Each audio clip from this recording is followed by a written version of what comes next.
Šiandien parodysiu naują savo projektėlį, kurį atsivežiau vakar naktį. Dabar eisiu apžiūrėti BMW 528i.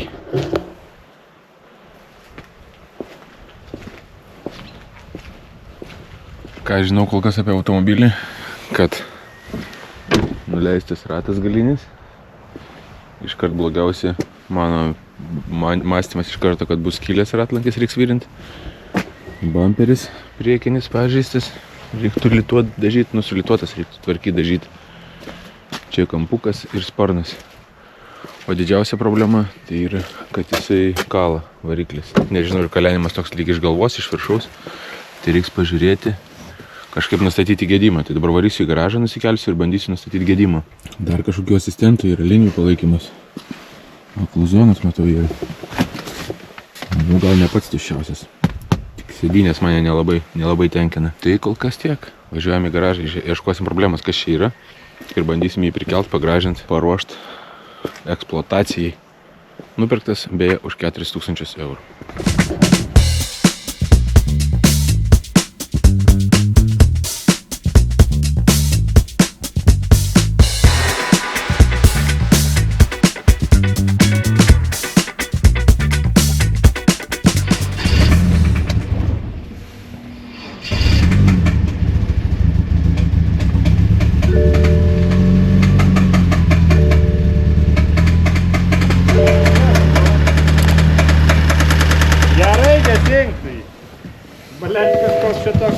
Nu ne toks, kai būna iš Alkūninio. Bet kaip tai man ne iš apačios tas garsas, man čia viršui labai... Taip dar nebuvo, va dabar kiekvieną kartą vis kitaip girdžiu, bet dabar jau...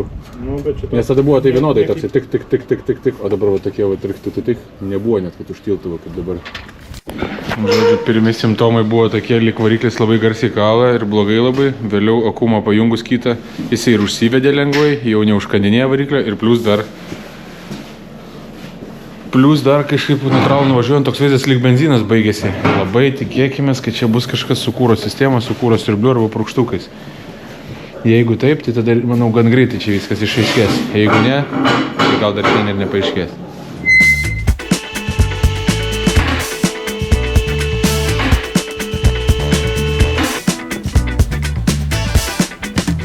Ir 10 minučių neprireikia, kad išsiaiškinti, jau visas filtras bronzinėse drožlėse, o tai reiškia indiklai, tai reiškia alkūninis ir tai reiškia variklio keitimas, trumpai tariant. Ir dabar sužinosim, kiek kainuoja variklis N20, B20, jeigu neklystu. Manau, apie 4000 ir kiek keitimas, ir kiek jie atsistos galutinai. 3 kameros dar yra, matau.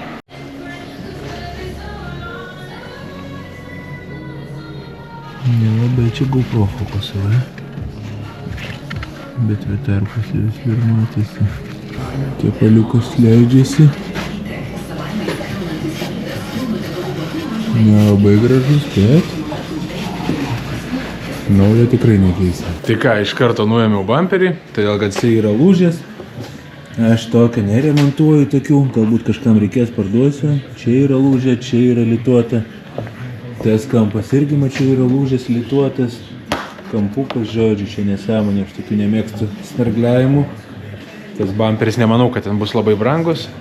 Pakeis naują, nudažyti baltai. Dar ką pastebėjau, kad sparnas šitas vat negražus, tai turi va čia įlenkimą ir jisai va čia kažkoks matinis kaip balionėlių užpūstas. Žodžiu, haltūra buvo daryta. Padarysim, kad viskas būtų normaliai. Dar galinis ratas yra tuščias. Tai va tą galinį ratą tuščią, jisai yra... Buvo virintas ir tą per virinimo siūlę vėl ten pats kyla. Tai irgi buvo blogai daryta, dabar turiu neblogą meistrą, kuris gerai padaro. Bent jau man kol kas nesiskundžiu, ką suvirino, tas veikia. Virinti gal nėra gerai, bet geros žieminės padangos. 9-likiniai ratai, šitie visai gerai žiūrisi jai. Tai gaila būtų turbūt, juos nuimti ir tiesiog kitus dėti. Gal biškį ir paliekam haltūros. Ištaisysim, kiek į biudžetą dar telpam. Svarbiausia variklis. Galvojom, kad kol kas išstumėm, ieškom variklio, bet vis dėlto nusprendėm, kadangi jis nesunkiai čia išsiema, gal vis dėlto ardomės dabar tą variklį. Dar kalbant apie įdomius faktus. Šitas F10, kad ir kaip bebūtų liūdna, pirktas buvo prieš mėnesį žmogaus už 15 000 eurų. Man tai sunku patikėti. Aš manau, manęs neapgavo.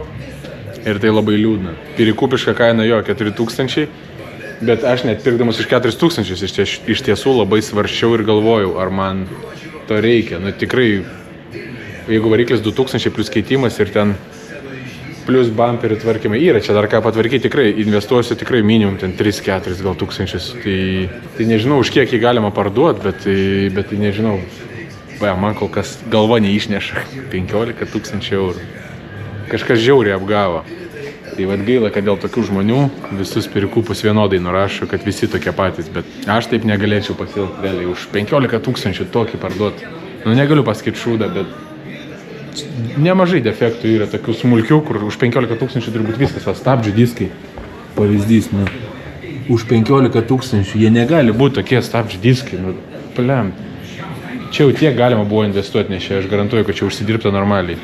Ne mano pinigai, ne aš čia taip nusiskausminau, bet iš patirties, nu žodžiu, man patirtis privedė prie to, kad aš taip nenusiskausminčiau, bet anksčiau buvo irgi tokių liūdnų istorijų. Tai sakau, geriau kreipkitės į kažkokį žmogų, kuris jums padės turbūt nupirkti automobilį, jeigu visiškai nesuprantat apie juos. Tai gana moralizuot, pradedu traukti variklį, atvažiuoja draugas, turėtumėm šiandien spėti kartu išmest motorą ir ieškosiu kito, o plus išardysim tą ir pažiūrėsim, kas ten dar yra, parodysim.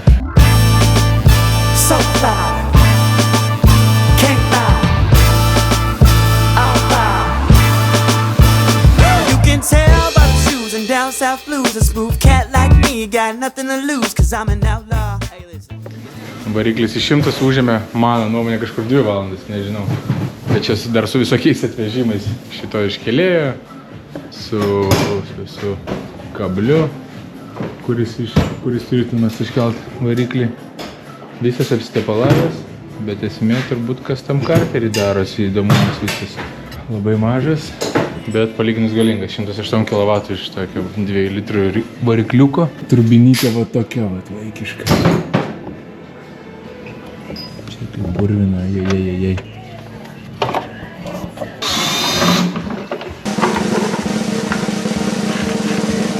Visas blizga. Bronzos daug. Labai. Visas. Klausimas tik tai, iš kurios vietos. Jau matysis gal jau uždegimas kaip visada. Čia gražus, va šitas va, mėlyna. Mažai šviečia, bet sako, mato melsvos spalvos. Dabar tepalų biškį užsilieja gal. Šitas? Jo, pakeitė spalvą. Nu jau švaistykliniai tikrai pavelti, tai jau bet kuriuo atveju ieškau variklio. Ir viskas aišku. Suvelta, užvelta. Indėklų. Aš tokių planų dar nemačiau. Pas mane visada kitaip būdavo. Dabar jie net grevelius tokius turi. Alkūninė, nežinau, kiek čia fokusuoja, bet gal matysis. Alkūnė tokia su mini greveliais. Bet nežinau, iki kiek jinai darosi, iki kiek poliruojasi, bet turbūt kaip čia sakau. Lietuviškai būtų pizdajau jiem. Tai va, varikliukas guli numestas. Pažiūrėjau porą variantų. Varikliukas, kaip matėt, problema, tai reikia kito. F-kutė jau išvaryta į lauką.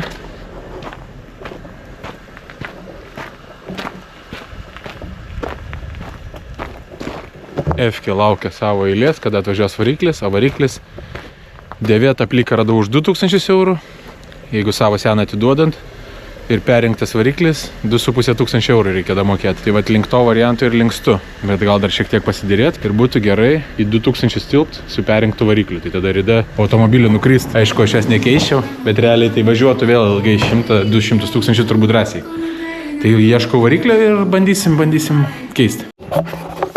Tai po truputį grįžtam prie F10 projekto šito su variklio defektu ir dabar pabandysiu pademonstruoti savo 14 metų pirkupo patirtį. Variklis 2000 eurų, tikslas nupirkti už 1800. Šiaip rinkos kainą matau po 2500, kiek visi siūlo, vieną radau už 2000. Dabar atvarė tą mašiną, ją ardys ir noriu paskambinti ir pabandyti susidėrėti kainą. Pažiūrėsiu, prisišnekėjau, ar pavykti gali. Labas. Gavau žinutę, kad variklis grįžo tas F25, kur sakėt, kad atvažiuos. Jo, F25 grįžęs, jo. Aha. Čia jisai kiek rida, ten gal kažką galite apie jį pasakyti? Rida 180 000 mylių. Aha, o jisai važiuoja šiaip gerai, jau 100 variklis ar dar mašinoje? Jo, jau matyta, jau kėbulas plaukia stovi. Per dieną išverda pas mus mašina greitai. Dabar dar vienam ir kitam skambinu su to pačiu klausimu paklausti, ar kažkiek tai ten dar galima paderinti tą kainą ar ne? Ne, žinokit, jeigu ne jūs sekant kailiai, ta prasme, šitie varikliai jie kaip tėmečkas, žinokit, čia ne, kaina tai tikrai nederinama, 2000 išpiko motorą. Apsilažalinau.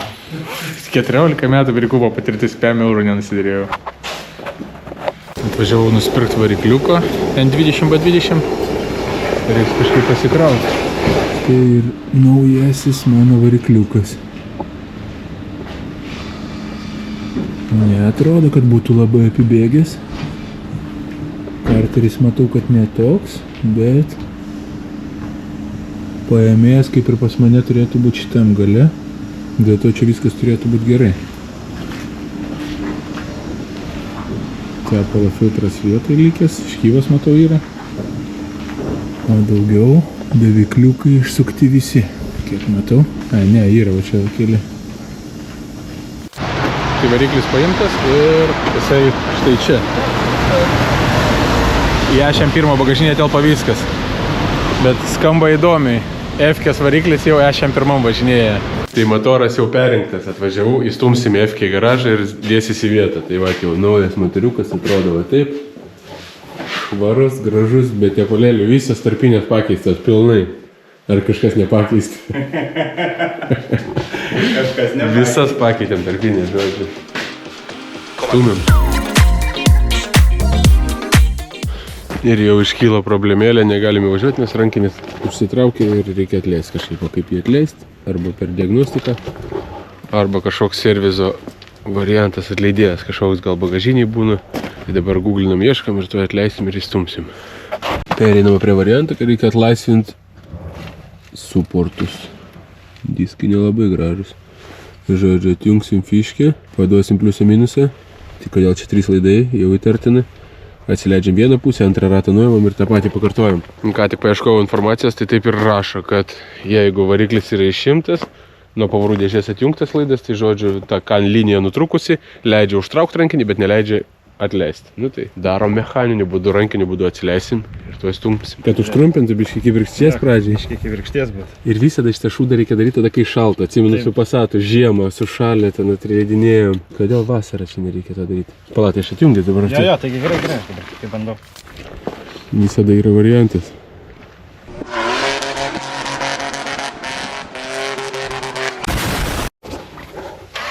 O, važiuoja. Atsileidžiu. Atleistytas.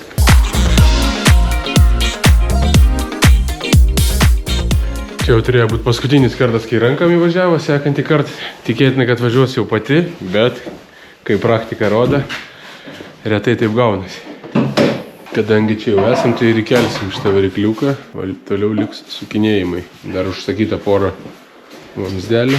Vienas čia sukasi ir dar 3 šakis vienas antifrizo, nes buvo palūžinėję kelias. Atsikabinam dėžę, kad galėtume prie motoro prijungti. Pakelsim kapotą, kad nekliūtų.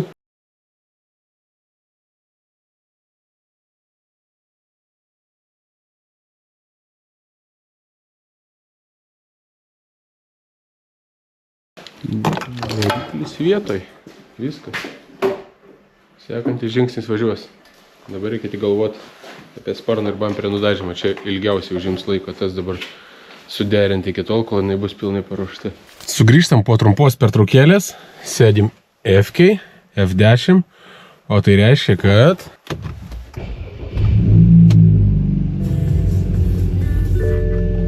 O taip, F-kutė jau dirba be jokių kalenimų. Galim šiek tiek paklausyti ir iš lauko. Variklis pakeistas. Liko dar kelios smulkmenėlės. O gal ne visai smulkmenėlės. Sportiškesnis garsas, o šitas dūmas nieko gero nereiškia. Šakės turbinai. Pastebėjom, kad turi judesėlį šiek tiek, bet negalvojom, kad bus tai blogai. Užvedi mašiną, iš karto dūmų pasipila ir po to dingsta ir nustojasi. Nu, bet taip pažiūrėjom, kad visada tai nuspręsta trauk turbo ir restauruoti ją. Ką dar darau? Jau beveik nuėmiau sparną, liko vieną varžtą atsukti, numinėjau sparną, nes jisai buvęs dažytas, kažkoks nekokybiškai žodžiu, laikas jau perdažyti. Liko vienas varžtas atidarius durelės čia atsukti ir viskas. Sparnas bus nuimtas, bamperis jau, kaip ir minėjau, turbūt nupirktas naujas. Aš jį pasirašiau į dažymą, nes 3 kamerom nebuvo skylučių, prasigrėžiau skylutės. Tai dabar jisai paruoštas į dažymą. Tai kraunusi detalės į mašiną, vežu draugui nudažyti. Svarbu, nekala, gražiai dirba, detalės bus uždėtos, turbina atrestauruota. Ir grįšim tada jau su pilnu vaizdu, jau su performanso dalykėliais. Bet sakė, ant turbinos Westgate'o ašelės yra kažkokia šaibutė, kuri vibraciją tas skleidžia, nežinau, girdisi ar ne, ar persidaus per kamerą. Žodžiu, vibruoja tas kardelė, truputį Westgate'o šitą įtempus trumputę, nuspityla garsas. Tai nuėjome turbiną ir tas tvarkysim, kad nebūtų pašalinių garsų, kad atvažiavęs pirkėjas nesakytų, kad čia kalantis variklis arba grandinės barška, nu žodžiu. Padarom viską jau tvarkingai. Grįžtant prie F10, tai bamperis jau nudažytas, sparnas nudažytas, liko sumest ant mašinos, dažymo kainos. Žodžiu, 200 eurų už 2 detalės mokėjau, nežinau, čia pigų ar brangų. Pagal kokybę šiek tiek pasirodė man, kad brangoka, bet nieko nepadarysi. Bus gerai, dedam ir vedam. Pagaliau F-kutė jau naujam garaže su pakeista turbina ir aišku varikliu. Dirbo, važiuoja jau gražiai, galbūt vėliau išvaręs, ne, jau tam šiandien parodysiu, bent kitą dieną parodysiu. Žodžiu, viskas ledas. Techniškai tvarkinga, paruošta, pakeistos gale naujos 2 padangos, sutvarkyti ratai. Kokie niuansai dabar nutiko? Važiavau į garažą, sudėti apdailų, vyšnaitės ant torto, kitaip sakant. Ir važiuoju ir žiūriu, stirna bėga. Čia šiek tiek matosi purvas ir va čia nuvalė šiek tiek, bet smūgis buvo kažkur jau čia jinai už pakaliukų trenkėsi ir parktroniką vieną išmušė iš vietos. Tai jau viskas buvo sudėta į vietą ir dabar bamperį vėl reiks nuiminėti tam, kad sutvarkytą parktroniką. Šiandien turbūt tą daryti tingiu, bet svarbiausia, ką noriu padaryti, tai uždėti apdailas performance. Standartiškai klasika jau mano veidrodėliai ir priekinis lipas. Gale spoileriukas yra, galinis difuzorius jau buvo, M-Performance lipdukai ant slenkščių yra. Poslenkščių galbūt žiemai nedėsiu, ne visai praktiška, labai nesunku ją sulaužyti. Difuzorius yra, tai galas kaip ir visai seksiai atrodo. Tai ką darom? Dedam šitos pagražinimus, veidrodėlių yra ir lipa ir turbūt uždarysim šitą projektą F-kės ir pasakysiu galutinai, kiek čia viskas turbūt kainavo.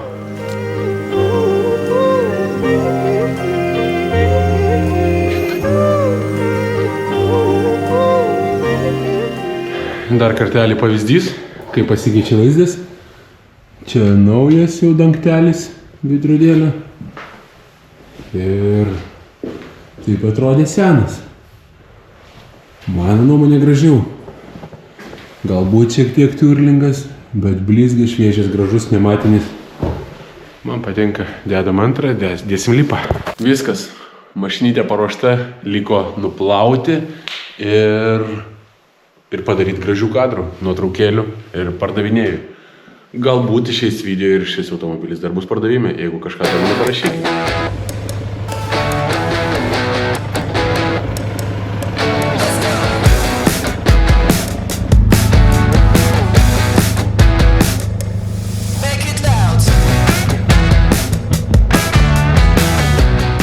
Pamiršau svarbiausią projekto perliuką, tai kainos. Tai galim dabar jau daugmaž papliusuoti, paskaičiuoti, kiek čia man gavosi iš tą F-kės tvarkyti. Kaip ir minėjau, turbūt jau pirkau už 4000 eurų. 4000 eurų, variklio defektas. Variklį nuperku už 2000 eurų. Senąjį grąžinsiu šiandien, vešiu už 400, atgaunu 400. Tai variklį galima pliusuoti 1.6. Toliau. Ratai, vyrint ratą reikėjo ir padangas naujas dėti. Tai čia 230 eurų gavosi. Toliau keičiau turbo, tai yra tik tai turbo pirkau už 210 eurų. Tada pirkau priekinį bamperį, o ką tik nuplovau jų visą purviną. Priekinį bamperį ir sparną dažiau už 200 eurų. Pirkau priekinį bamperį lipus veidrodėlių dangtelius už 200 eurų. Nu ir turbūt viskas, kiek čia gaunasi. Ai, trūksta darbo. Tai darbas dar nežinau kiek, bet bus 500 plius. Tai bendroji sumoji mano paskaičiavimas kažkas gaunasi 7000, gal 7000 su biškiu. Tai va tokia kaina gavosi iš tos F-kutės. Nežinau, daug čia ar mažai. Parašykite į komentarus jūs, kaip čia galvojate, ar čia gera varkė gavosi ir nelabai. O aš manau, kad man jau gal šiek tiek ir brangokai gavosi. Bet, žodžiu, dėsiu už 9000 skelbimą, bandysiu pardavinėti. Jeigu kažką domintų, kreipkitės, labiausiai domintų keitimas į kažkokį tai pigesnį automobilį su jūsų priemaka, o galbūt galėtų būti daužtas, kurį dar galėčiau patvarkyti, žodžiu. Kažką turit, pasiūlykit. Sekantis video jau turėtų būti keltas į Contribui, jeigu norit užeinam ten, pažiūrim ir kas dar nepasubscribinė kanalą, paspaudžiam subscribe. Ačiū.